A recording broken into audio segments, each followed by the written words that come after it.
Hola, mi nombre es Talia Leonor Castillo Reyes, represento la carrera de Educación Inicial de la asignatura Fundamentos de la Neurociencia de la Educativa. A continuación daré un portafolio virtual. Como pequeño índice daré a conocer los siguientes puntos importantes a continuación. Como pequeña introducción tenemos que dentro de este portafolio podemos encontrar temas importantes acerca de la neurociencia educativa. Este portafolio incluye una recolección de los mejores trabajos e importantes temas acerca de nuestro cerebro, ya que es de mucha relevancia que el docente aprenda de esta materia para que sepa manejar cada contenido que se muestre acerca de nuestro cerebro y sus funciones.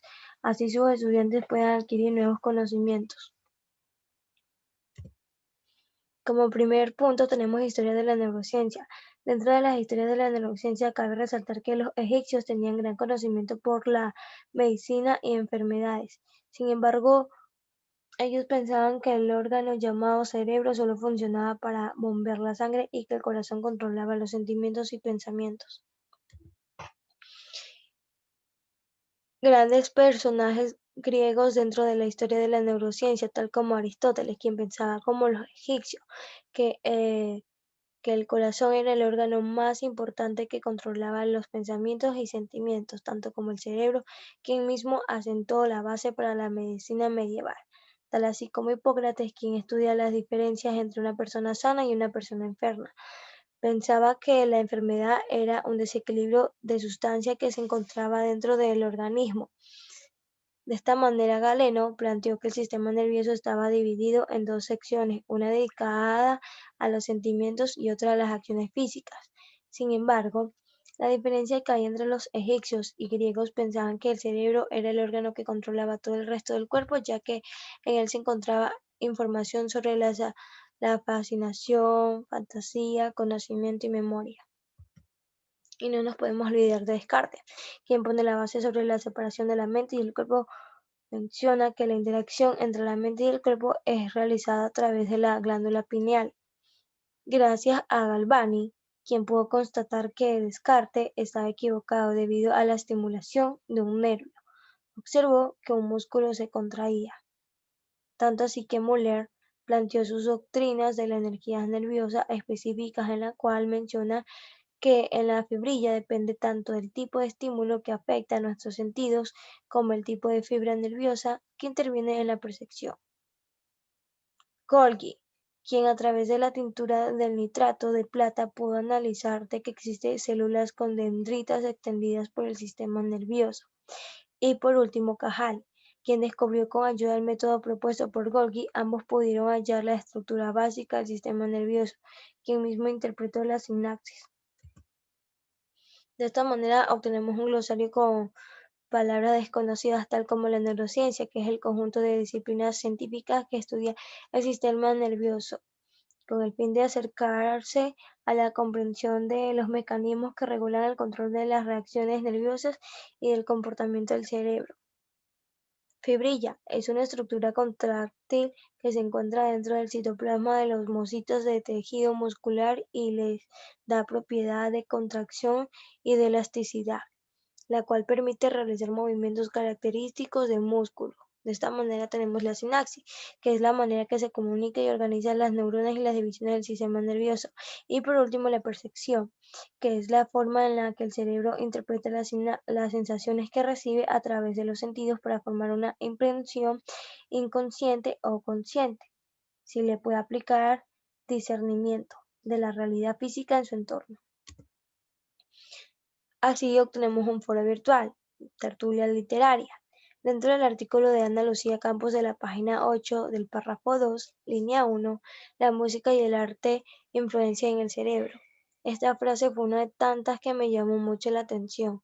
Me gustó porque dentro de la educación que reciben los niños existe la música y el arte, que son dos elementos fundamentales para el aprendizaje de los niños.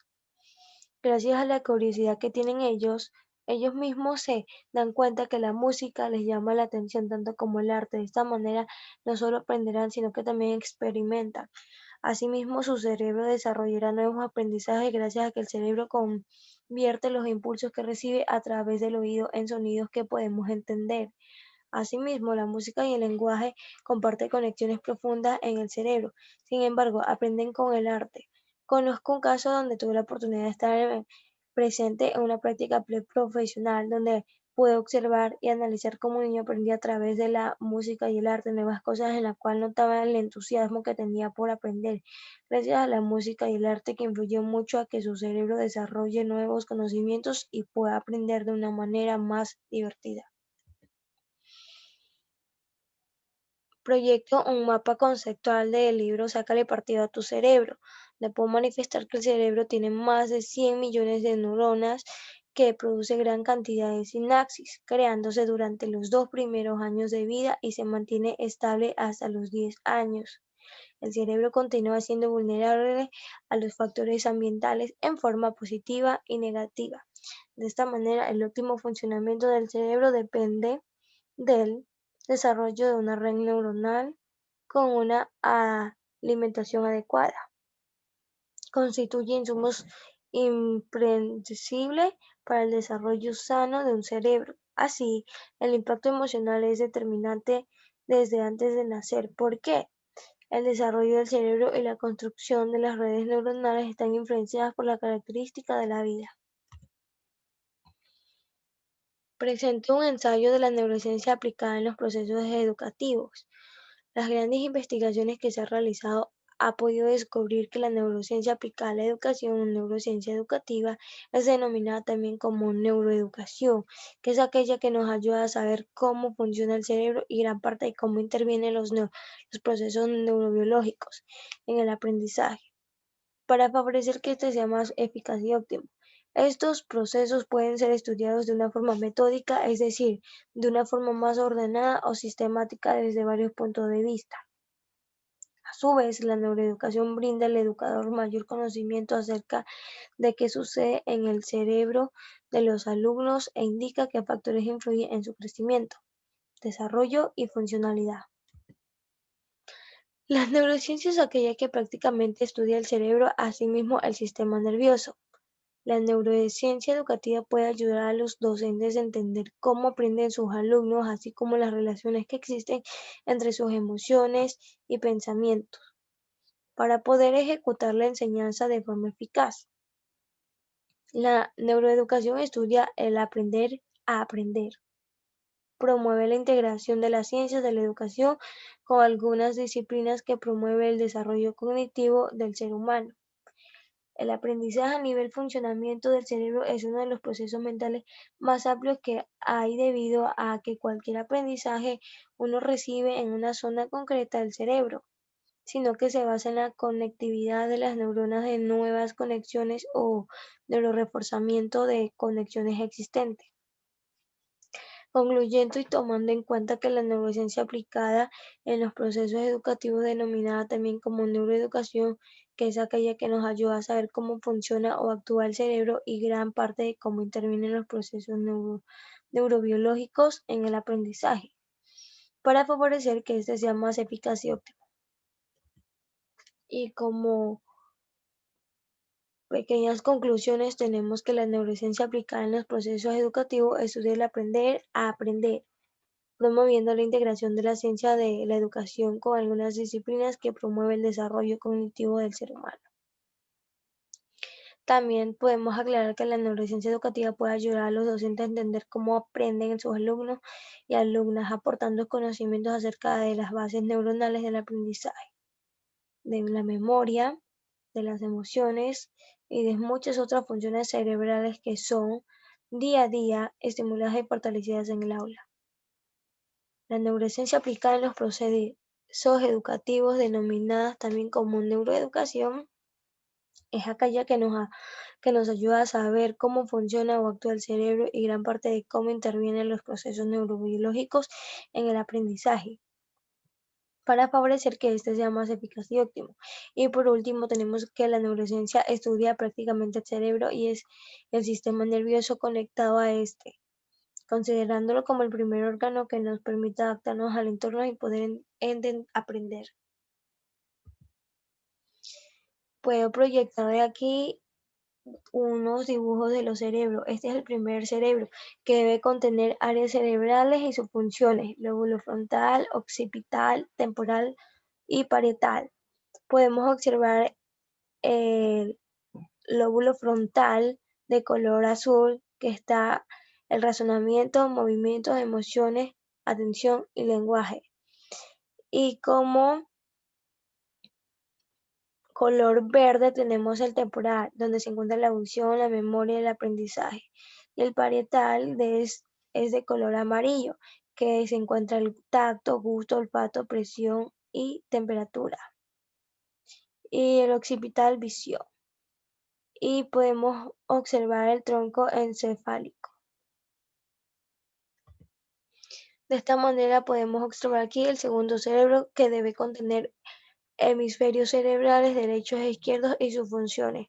Del lado izquierdo tenemos el pensamiento analítico, que tiene como propósito la prueba a través de la inducción y la deducción, donde se encuentra el lado analítico, lógico, preciso, repetitivo, organizado, detallado, científico, individual, repetitivo, organizado. Y del lado derecho el pensamiento intuitivo, que tiene como propósito su conocimiento, donde está el lado creativo, imaginativo, general, intuitivo, conocimiento, heurístico, empático, figurativo e irregular. A continuación daré la explicación de cada uno de los temas de exposiciones, tal y como son los bloques de construcción del pensamiento, el lenguaje, pensamiento y cultura, toma de decisiones, perspectivas sobre la motivación, emociones, comunicación no verbal en la emoción, desarrollo sensoperceptivo desde el nacimiento, principales alteraciones en el desarrollo sensorial, evolución del sistema motor y por último las principales alteraciones en el desarrollo motor. Como primer tema tenemos los bloques de desconstrucción del pensamiento, tal y como nos menciona que el lenguaje está ligado a la expresión y comprensión de los pensamientos, puesto que nuestro idioma determina no solo las palabras que usamos, sino también la forma en que combinamos esas palabras en oraciones. El determinismo lingüístico tiene un atractivo intuitivo, pero cuando se prueba en el campo emerge una imagen diferente. La gente crea palabras para capturar aspectos importantes de sus experiencias y en cierta medida las palabras moldean la forma y las cosas en que las piensa la gente. La experiencia moldea el lenguaje y este a su vez afecta la experiencia posterior. De esta manera obtenemos el lenguaje, pensamiento y cultura. El lenguaje, pensamiento y cultura están entrelazados, pues la experiencia moldea el lenguaje y esta a su vez afecta la experiencia posterior. El lenguaje es un sistema flexible de símbolos que nos permite comunicar nuestras ideas, pensamientos y sentimientos. El lenguaje puede ser entendido como un recurso que hace posible la comunicación. Así, el pensamiento está muy unido al lenguaje, tanto que por medio del lenguaje el ser humano nombra y define la realidad y lo que lo rodea. De esta manera, las personas de culturas diferentes no solo piensan acerca de cosas diferentes, sino que también difieren en su forma de pensar. En el momento en que el individuo entra en contacto con el ambiente donde vive es cuando empieza el aprendizaje de las costumbres sociales, el tipo de lenguaje del sector donde vive, las costumbres con los demás individuos, es decir, la manera de vestir, caminar, comunicarse, los lugares de reunión y el compañerismo. Y no podemos olvidar un tema muy importante que es la toma de decisiones, que es un tipo especial de solución de problemas en el que ya conocemos todas las posibles soluciones u opciones. La tarea no es encontrar nuevas soluciones, sino identificar la mejor solución disponible o la opción que más se acerca a la satisfacción de nuestras necesidades y metas. Tenemos otro punto muy importante, que son las perspectivas sobre la motivación. La motivación es un proceso complejo y no se limita a una técnica de enseñanza en específico, sino que sobrelleva una complicada interrelación de componentes cognitivos, afectivos, sociales y académicos que tiene que ver con las actuaciones de los alumnos y de los prestadores de servicios académicos. Y no nos podemos olvidar de las emociones. Las emociones son reacciones psicofisiológicas que representan modos de adaptación a ciertos estímulos del individuo cuando percibe un objeto, una persona, un lugar, un suceso o un recuerdo importante. También es aquello que sentimos cuando percibimos algo o alguien. Claramente las emociones son reacciones que todos hemos experimentado, tal como la alegría, la tristeza, el miedo e ira, que son conocidas por todos nosotros, pero por eso ellos no dejan de tener complejidad. La comunicación no verbal en la emoción. La comunicación no verbal es un proceso de comunicación mediante el cual se transmite un mensaje por medio de gestos, signos o indicios, es decir, sin palabras, en donde las personas solo damos a entender lo que nos pasa a través de emociones. Otro punto muy importante que es el desarrollo sensoperceptivo desde el nacimiento. Desde el momento en el que nace el bebé es un ser humano que participa, recibe e interactúa y goza con una relación recíprocamente satisfactoria con el medio inmediato que lo rodea y posteriormente con el mundo que se expande a su alrededor. De esta manera tenemos las principales alteraciones en el desarrollo sensorial, tal y como podemos observar 5 alteraciones comunes, tal como la alteración visual, alteraciones auditivas, alteraciones olfativas, alteraciones gustativas y alteraciones táctiles. Y un tema muy importante que es la evolución del sistema motor. La evolución del desarrollo motor pasa por una serie de etapas durante el transcurso de la vida del individuo, cada una de las cuales se caracteriza por una serie de hitos o sucesos motores claves. Y por último, tenemos las principales alteraciones en el desarrollo motor. Tal y como hablar de la alteración en el desarrollo motor es hablar sobre la deficiencia o trastorno de manera permanente o transitoria. Afecta la motricidad, es decir, provoca limitaciones de movimientos y coordinaciones motriz. Dichas alteraciones en muchos casos suponen dificultades para la realización de las actividades diarias en la vida cotidiana, dificultando el desarrollo integral del individuo, por lo que se requiere de elementos, estrategias y apoyos que posibiliten la eliminación de las barreras y obstáculos con los que las personas afectadas se van encontrando, a fin de posibilitar su máxima autonomía, calidad de vida y su completa inserción en la sociedad y desarrollo pleno. Y como pequeña reflexión tenemos y puedo manifestar que en los años que me queda por delante espero seguir adquiriendo más conocimientos acerca de los fundamentos de la neurociencia educativa, ya que es una asignatura muy importante y se desglosan temas, subtemas de gran relevancia dentro de mi formación académica y personalmente, y ser una buena maestra, por ello me comprometo a dar lo mejor de mí siempre. Y por último, tengo una pequeña proyección donde todos los puntos expuestos son de gran importancia, ya que al tratar de aquellos temas mencionados y relacionados a nuestro cerebro y sus historias en la neurociencia son de gran relevancia, tanto para mi conocimiento personal como para mi preparación académica. Asimismo, me doy cuenta que el cerebro es un órgano esencial que tiene el ser humano, ya que contiene áreas y hemisferios cerebrales y sus funciones. De esta manera puedo aprender más sobre mi asignatura y que me servirá para mi camino profesional.